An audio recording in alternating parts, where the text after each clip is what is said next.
G'day everyone, and welcome to another 4 Dummies guide, and today I'm gonna show you how to become the ultimate Junkerqueen god in Overwatch 2. There are certain abilities in game that makes you feel satisfied. A quick example of some of those abilities are Roadhog's Hook, Odysseus Javelin, Reinhardt's Charge. Well, I'm glad to inform you that if you love these abilities, then Junkerqueen is your hero to play. She has the best kit to make you feel satisfied while playing. Junkerqueen is the biggest Sheila of Junkertown, she is badass and she has heaps of damage, and I love the fact that she sounds like the female version of Aussie Man Reviews, cause she's Australian. Now let's all crack a cold one and get your bludger ass ready, because we're gonna dive deep into Junkerqueen's abilities and gameplay. Let's start off with the easiest part of her kit, her passive, Adrenaline Rush. With this passive, Junkerqueen heals from all damage done over time by wounds. But what the fuck are wounds, you would ask? Wounds is a damage per second debuff that she applies to her enemies anytime she attacks them with either her knife or her axe, or her ultimate, which deal 15, 40 or 100 damage over time. It's a simple passive, nothing really impressive, it's just a pretty good trick for surviving long teamfights and a neat way to self-heal that is a bit more skill-based and not just a click of a button like Roadhog. Now let's talk about her weapon.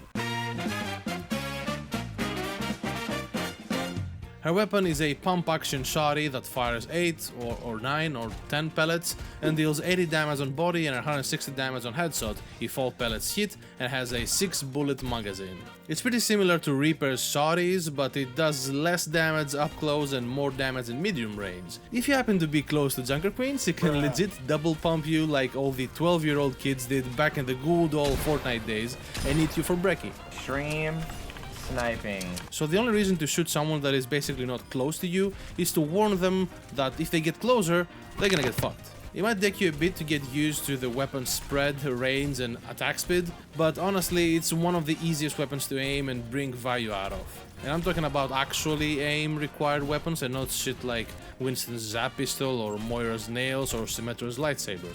And believe me, being able to double pump someone feels so satisfying. It feels like you are one of the DPS boys and not one of the tank lads. Moving on to her first ability, Jagged Blade. Junkerqueen, you know, she do be kinda crook, so therefore she always has a knife on her left hand ready to stab someone or throw it at them.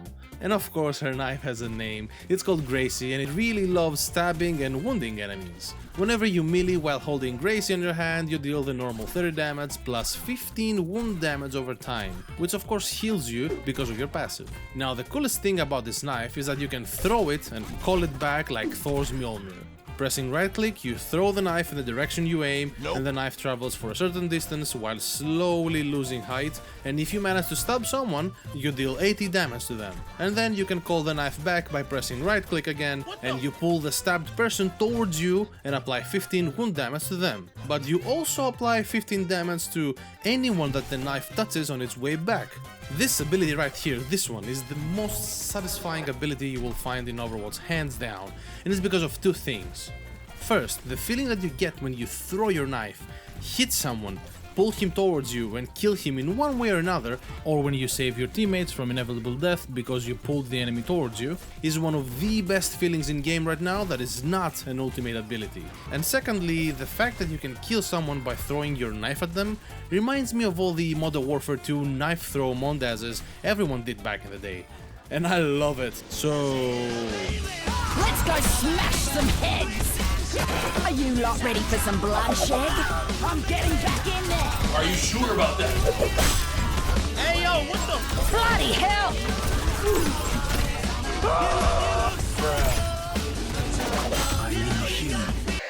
But that's enough talk about Gracie, let's move on to her Sift ability, Commanding Shout. Pressing Shift, Junkerqueen shotguns her Frothy and screams from the top of her lungs in the most gnarly way possible, and provides 200 temporary HP to herself and 100 to her allies around her on a 15-meter radius, while also increasing everyone's movement speed by 30%. So this ability is basically a mini Lucio barrier plus speed boost on a 11-second cooldown that also stacks with Lucio's barrier and speed boost. That doesn't sound broken at all. If we want to be realistic, we can nerf this ability hard by just making it not stackable with Lucio's speed boost, and that's it. It doesn't need any more changes, since it's your only way to survive in teamfights or engage or disengage. Simple ability, easy to use. Now let's move on to her E ability, Karq. So you thought Junkerqueen had only one small knife with her?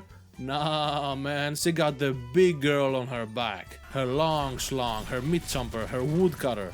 And since the axe doesn't have a name as far as I know, we're gonna name her Sheila. Using her E ability, she draws her big ass axe Sheila from her back and slices 5 meters in front of her, dealing 90 damage while applying 40 wound damage to everyone. And of course this ability is gonna satisfy all the dogs and galas out there. The animation of drawing Sheila and slicing everyone, plus the amazing sound effect, is enough to make you cum in your knickers, but once you manage to slice multiple enemies with one swing, you understand how powerful this ability can be. Some can say this ability is pretty busted since it has a deceiving range, and if you hit for example 3 enemies, you heal for 120 HP and deal 217 damage in total, which is actually crazy damage for just an ability of a tank hero. Most of the time you'll use it after you pull someone close to you with your knife and you wanna finish him off. But remember, it's your best tool to apply great wound damage to your enemies and heal, so remember to use it on cooldown in fights to heal as much as you can. And now it's time to talk about how you actually play her, meaning how you combo all of those amazing abilities into a satisfying kill. Once you start comboing your enemies, you will understand what I mean when I say Junkerqueen is the most satisfying hero to play. So let me show you some of the real combos you will use while playing her. First and simple, auto attack, E, auto attack. Second, shout, auto attack, throw your knife, call your knife and auto attack. Third, throw your knife, call your knife, auto attack and E. Fourth, auto attack, throw knife, call knife and auto attack at the same time and then E. And fifth and most simple of them all, auto attack, throw knife, auto attack, call knife, auto attack, E. And as you can see, there is a shit ton of combos you can do with her abilities, so go grab your favorite arcade looking controller and start practicing your combos. Now let's talk about her ultimate, Rampage. Okay, imagine you're a Junkerqueen and you ask Anna to sour you with her poisonous bottle juice. What do you do next, huh?